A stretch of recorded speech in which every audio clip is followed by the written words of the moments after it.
Hi, I'm Tom Blanchard. I'm part of the percussion section in the Lancaster Symphony Orchestra, along with Bob Jenkins and Barry Dove and Dave Nelson on timpani. We all love playing percussion for you, and today I'm going to show you some instruments that I own and that we often have to use in a symphony orchestra. So starting with the drum set, we have lots of different sized drums and cymbals, and the cool thing about the drum set is there's a pedal on the hi-hat on these cymbals, and there's a pedal at the bass drum. That allows us to use our 2 hands and 2 feet.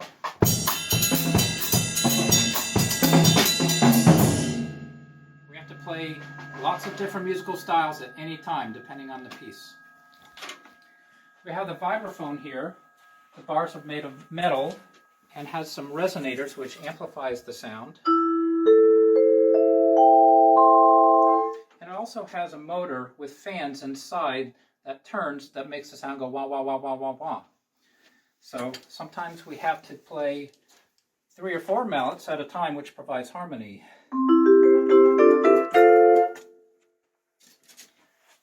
Here's the xylophone.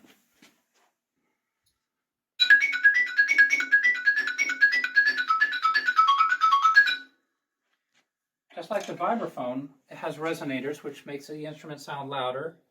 And it's kind of a harsh, brittle sound. And we have lots of different mallets that we use on it, from super large to small, and even mallets that have a hard side, flip it over, it's a soft side. So choosing the mallets are very important. We want to get the best sound quality or timbre on every instrument at every moment. Here we have the marimba made of wood bars. Again, we have some resonators, but you can't see it because I have all these different mallets that conductors often ask for, or different, composers. It depends on the piece, what kind of timbre that they want. So the marimba, just like the other instruments, I can hold up to 4 mallets to provide not just rhythm, but harmony and melody.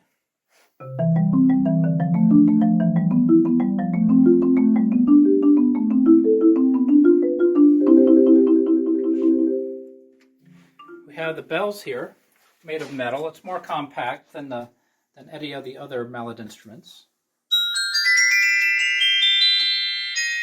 Again, we have different mallets that we use. We need to get different timbres, from very small to brass, which is hard, and even a kitchen countertop kind of mallet, corian. And then soft and acrylic. We have different mallets for every situation. Here we have different tambourines. If it's soft playing, we have a single row. If it's loud playing, we might use a double row for volume. You can strike it, shake it, or rub it. And we have different tambourine sounds, from a sistrum to a rock tambourine. Now we have the djembe. We have some bongos and congas. The congas are the large ones, the bongos are smaller. We have a tam-tam here.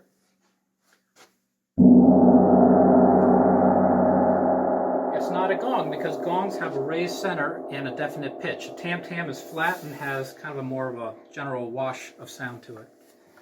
When it comes to cymbals, we have to use a variety of small, medium, and large, all different situations, from marching bands to normal bands to orchestral to jazz, every situation, to chamber music playing. Each cymbal is kind of like a different mallet. We need different timbres. And I have a 26-inch cymbal here, which is very rare. I have a sizzle cymbal with rivets in it, and then a Chinese cymbal. Again, we need different sounds for different moments.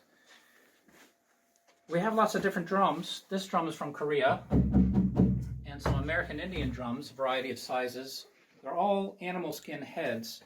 And it's a better sound than plastic, but in cold and hot weather, it's a little bit temperamental. But we love playing all the different drums. We have some tabla from India. And of course the snare drum. It's called the snare drum because there's a lever. When you turn it on, the snares vibrate against the bottom head. When you take them off, it's a tom-tom. I have kangaroo skin on this snare drum. It's a much better sound than plastic on it. And there's a whole variety of drumsticks for different situations here. And here you have different, on the tips you have metal, you might have tiny and felt and rubber and moleskin. There's some small drumsticks. And there's even some large drumsticks that we have to use. Well, not really, I'm kidding. So again, I'm hoping you're seeing the variety that we have to deal with, and we love it. It's a lot of fun for us. We have got different size snare drums and some tenor drums and a marching drum here.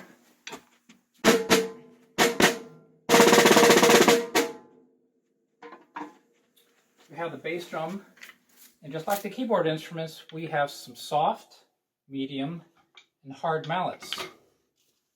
It all depends on the situation and the piece. Sometimes we have to play cymbals attached to the bass drum. Of course, you're familiar with the triangles here. Small, medium, large, just like cymbals. We have to have every variety, every timbre to fit the situation. In the hall acoustics, if the conductor wants a different sound, if the composer wants a different sound, we have to provide that. So here's a variety of instruments I've collected over the years, just a small sampling. And it's, when I take a break from practicing, so I might play electric bass just for fun. And we have a rain stick here. And here, this is called a didgeridoo. I've had one lesson. I can't really play it well, and my friends call it the didgeridoo. So, still working on that. And then a bell tree here, which leads me to some sound effects here on this table. And it does take some time to collect all these instruments, but it's really fun to get different sounds. This is from Mexico. This is an mbira from Rwanda, Africa. Some cup gongs from Japan. Castanets. Auto horn. A slapstick a friend made for me. A pop gun. And some key chimes, like leaves rustling in the wind. A ratchet. Siren, flexitone. Fiber slap. And it's a percussionist that makes all the sound effects in cartoons and movies. We have some angklong from Southeast Asia. Sometimes we have to mimic the sound of a horse, or maybe a ship at sea.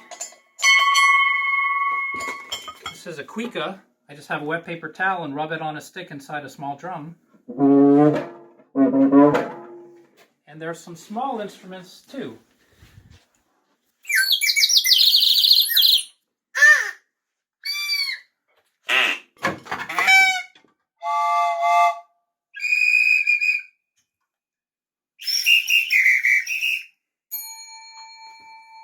There's even a steel pan. This is just a small touristy type. And actually last season, I had to play the washboard at a gig I had. Now, the last two instruments, they're my favorite. The Hello Kitty toy piano. And of course, I live in Lancaster County. You gotta have a train whistle. So I hope this shows you a nice example of what percussionists have to do. We love all the sounds that we get to provide in an orchestra, and we love showing up, and it's fun to bring all these unique things. But it does take a lot of practice. We have to practice still every day. There are techniques for every instrument, and we get feedback from our colleagues, and we make things, and when we travel, we bring home cool instruments from abroad. So, but it's really a pleasure to play for you, and it's a privilege as well, and we appreciate all of your support, and we will continue doing our best to provide you high quality music and percussion. So I started to play percussion in the 4th grade. It was the first week of school. The band and orchestra directors came in and showed instruments, trying to recruit for the ensembles, and The violin, boring. And then some of the wind instruments, flute and clarinet, meh. And then the brass instruments I couldn't get a sound out of. And when you got to the snare drum, I love the rat-a-tat-tat. The rhythm just got me. So I knew percussion was for me there. And I went on to the University of Michigan, studied with Mike Udow, and then Temple University with Alan Abel. And so ever since I was a little kid, I was always banging on pots and pans and coffee cans, and I just loved rhythm. So when I'm on stage during a rehearsal or a concert, my mind does tend to wander. Often during rests or long movements, I'm thinking about my to-do list or, gosh, what's on Family Feud tonight? But most of the time, I am in the moment, I'm into music, trying to focus on playing my instrument the best I can and seeing how I can best fit into the ensemble. Anytime I'm on stage, I think I probably get a little bit nervous because I want things to go well. I don't want to be making a mistake or have anything embarrassing happen, like dropping a stick. And I don't want to let everyone on stage down, the musicians, the conductor, the audience, and myself. So the older I get, the more I perform, the more comfortable I am. But I think any musician who really cares probably gets a little bit nervous because they just want everything to go well. A couple of years ago at the Lancaster Symphony, I was playing a concert, playing cymbals, and we had these leather straps. And I went to pick them up, and the strap came out of one of the cymbals, and I had 20 seconds to grab it and put it back in the cymbal, tie the knot, and then play. So I almost had a heart attack, but boom, it was done. I was doing a pop show one time, and there was a male singer out front, and he was going to tap dance and sing. And actually, we, as instrumentalists on stage, we like seeing a variety of performers. And I'm like, great. But then his manager brought me this case. I opened the case, and he says, here, Tom, you're playing these. And there were a pair of shiny dress shoes with taps on the bottom, so I had to put my hands in them. And he also gave me a wooden board, and I was the tap dancer part of his routine out front. So he didn't even tap. I was providing the sound as he sang. So I think I remember it came off okay, but playing a pair of tap shoes on a wooden board was probably the most unique instrument I've ever played. Many orchestras provide the large percussion instruments like the bass drum, xylophone, chimes, timpani, but we percussionists really have to bring our own small instruments, our personal instruments that we're comfortable with playing on. And the neat thing about Lancaster Symphony is our bass drum sounds magnificent, and it was handcrafted right here in Lancaster County. A principal percussionist has many responsibilities. Basically, I'm thinking the 3 Ps: people, parts, and placement. So when I get the music from the librarian, I see what instruments are needed and then make sure those are there. I have to make sure the right number of people are there to cover all the parts. And then on stage, making sure the placement of all the instruments are in the right place for each person. So generally the principal's the first to arrive and the last to leave. It's a lot of moving, especially if it's outside the hall.